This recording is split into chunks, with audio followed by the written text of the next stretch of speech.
know that children are the most overlooked patients? 6 years ago, I became a fighter for pediatric rights in medical cannabis and started my journey of changing minds, especially legislatively, where kids are ignored because they had no idea cannabis could help sick children like me.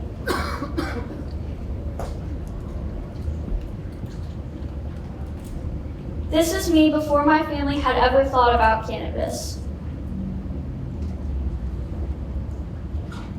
One day I lost my tooth and I went to show my mom where I had lost it. This is what she saw. All of my teeth looked messed up. I had not told her they were all loose until then. My mom took me to doctors and nobody could figure out what was going on. I failed breathing tests, so they gave me inhalers. My face was changing fast and it was getting worse. Finally, bone tumors were discovered. They were eating away my bones. My tumor team called all over the world to figure out what to do. It was not slowing down. I had tumor debulking surgery.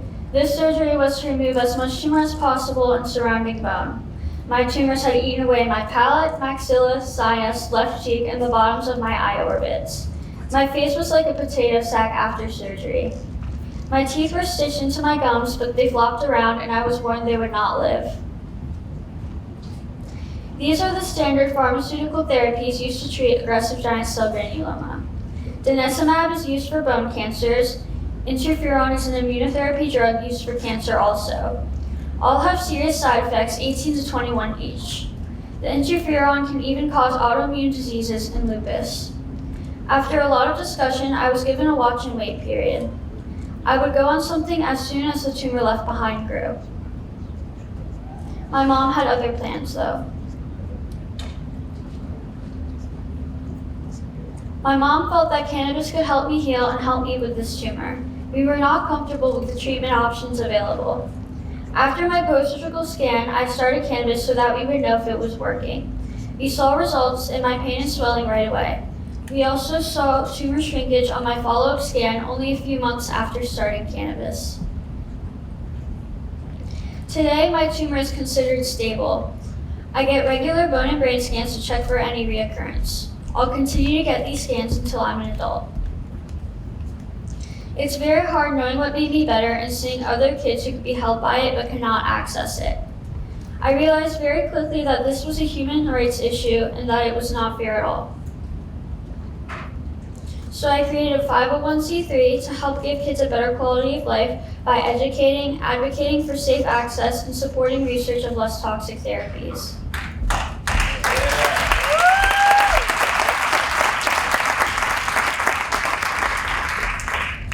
Parents needed to be educated that there were other alternatives and tools available. Doctors needed this education too. I started off needing to first try to save kids by passing laws. Kind of like triage, do what will save them faster because they were steadily getting sicker, and then go back and work on research and more education. I needed to make medical cannabis legal for children. I had to convince a lot of people who were against it and did not understand it could help children who are sick. A lot of legislators were against cannabis because of religious reasons, how they were raised, and the stigmas that still go around today. I got to spend time with each legislator and talk with them about their concerns. Rylie's Law got unanimous votes in the Senate and the House of Representatives. But not all doctors were on board, including my new neurologist that I had to switch to in my state to get my medical card. You see, our cannabinoid system is not taught in medical school, so many do not understand and believe the stigmas about cannabis. She wanted to prove cannabis was bad for me. I had terrible seizures during this time. I wanted to go back on my cannabis that I call medicine and stop having them. During a car ride, my mom secretly videotaped me crying to be back on my medicine just because I wanted to feel normal again. Honey, you've only been off the medicine for a few days. I know, but all I know without it, I'm not normal.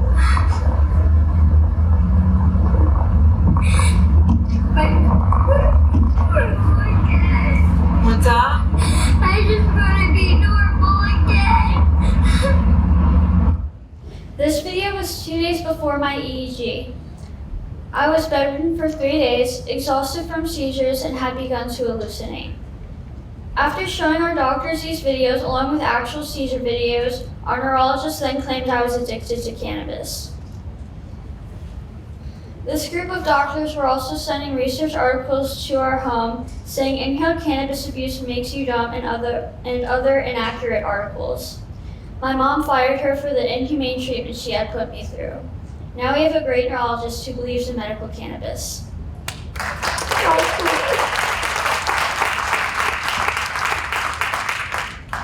Why can't I take my medicine? I know, honey. We just got a couple more days to get through. It feels like being in jail. And I don't trust myself to sleep in my own bed.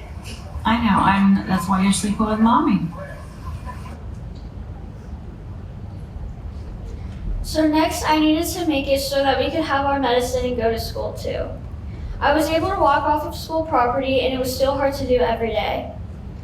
Imagine if you were in a wheelchair or dragging an oxygen tank through the snow or in a lightning storm. Children should not be singled out just because they need cannabis as medicine. So I went back before legislators and told them what the problems were.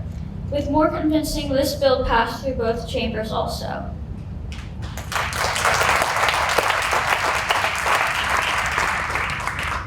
This was just the start though. It made me more determined not to give up. If I was having this much trouble, I knew that nobody else would fight for children like me. I continued bringing up problems that as a young patient I was experiencing and hearing about. Those no votes and had her tell her story. And I'm going to tell you something, she handled herself with such poise. She was the best witness you could ever get, sitting in front of a bunch of I'll be nice, legislators. And we passed that bill unanimously because nobody could look her in the eye and tell her no. And that continues today.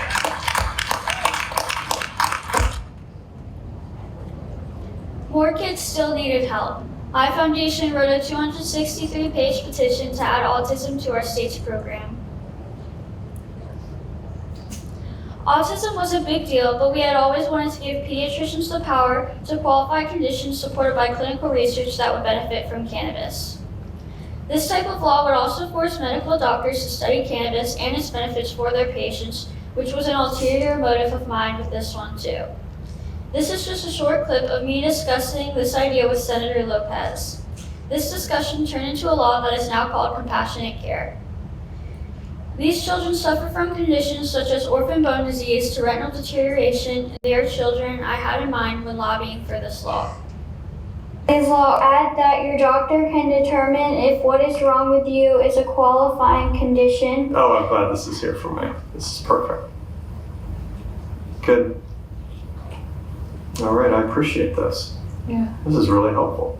Sometimes as legislators we get so much information and get inundated by it, especially all at once. It's kind of like going into a fire hose and just trying to get as much of a drink as you can.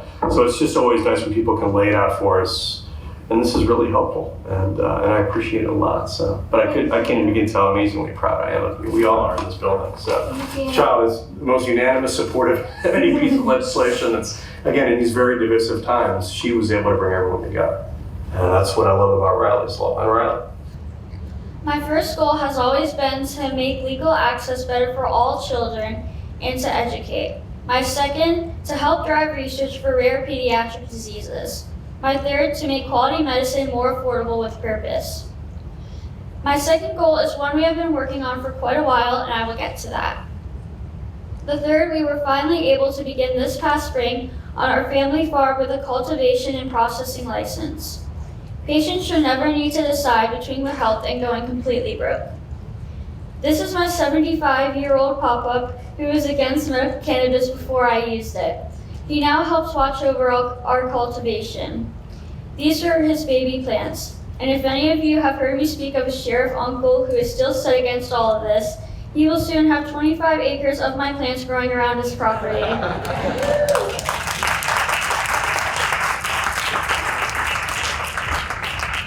Sometimes it takes extra time to win them over. It'll happen someday though. Why do I say to make quality medicine with purpose? It's not a matter of growing plants just to make more oil. It is also growing or developing specific phenotypes for specific targets that will be beneficial. In our case, we are growing for our research targets and helping to revitalize our local economy. The second goal I mentioned that we have been working on is driving research with data collection. I wanted to show you just a few of the awesome kids we work with. This is Caleb. He suffered from severe traumatic brain injury at 6 months old and was left in a vegetative state with no hope of ever recovering. Today, even though Caleb may be cognitively behind and has seizures, which his CBD helps control, miraculously he can do everything he was not supposed to do.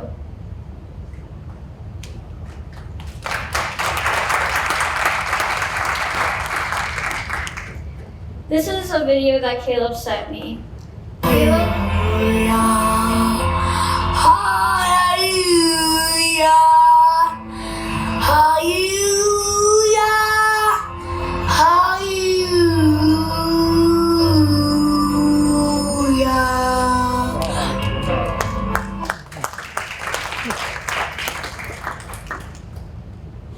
Caleb, who was never supposed to speak nor hear nor see. He was supposed to be left in a vegetative state his entire life. Elena was diagnosed 4 days after her 8-month birthday with a disease that nobody in the entire world has. There is no treatment available. She was at first turned away for a medical card because her doctor said it was no use, that she would only live for 2 weeks. Her parents contacted us and we got involved. She soon became the youngest cannabis patient in our state, and we right away made sure that she had access to quality oils. Cannabis showed its power in her case as a medicine against a disease where there is no treatment. Cannabis helped control her spasms, pain, and GI issues that started after leaving the hospital. She led the best life possible, and her family made many memories with her, including her first birthday party.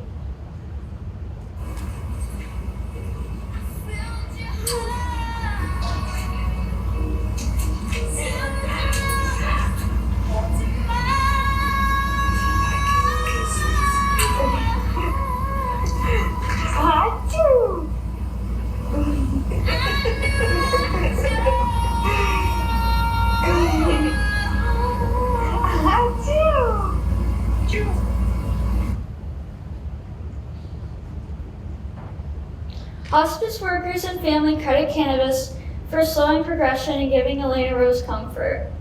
Elena lived to celebrate 15 months. Imagine if we had the research needed for Elena. I think about her and others know about a lot when it comes to research.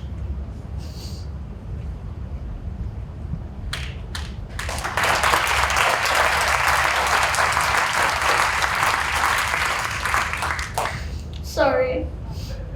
Now that we have 2 companies and a growing reputation, we do get young adults. This is Leslie, who is diagnosed at only 31.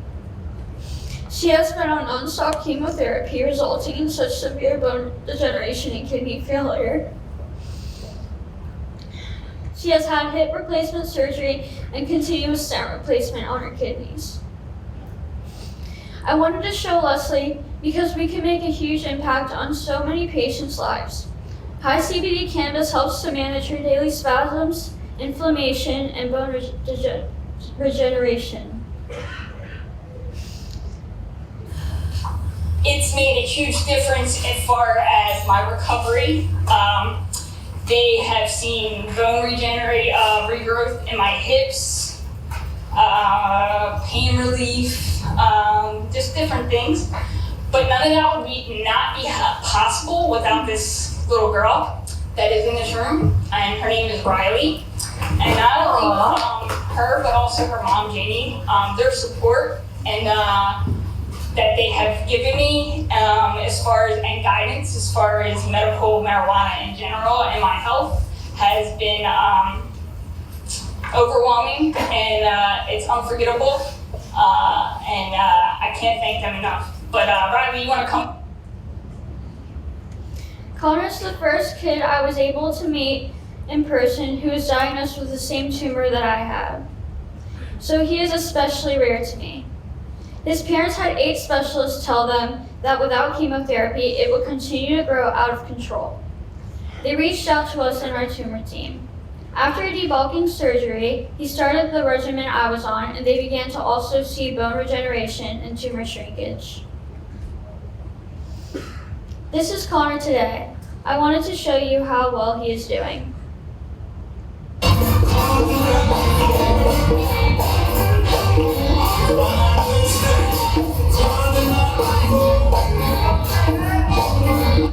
Connor's going for his next scan in December, and we're expecting good results.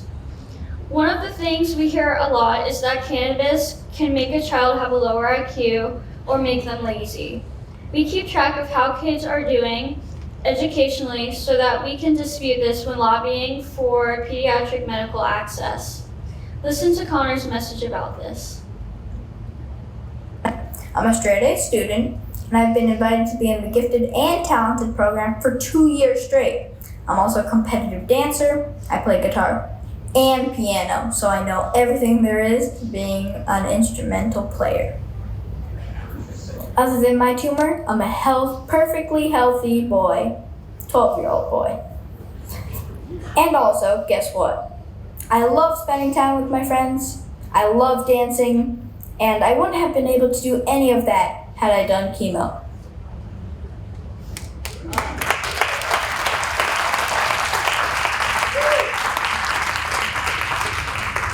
In fact, here are my brain scan reports for the last 6 years on cannabis, and all reports are normal despite having seizures.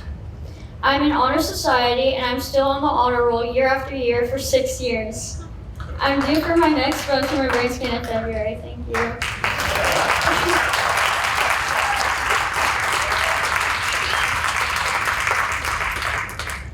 You should know that kids who are taking medical cannabis can get good grades and lead a very productive life.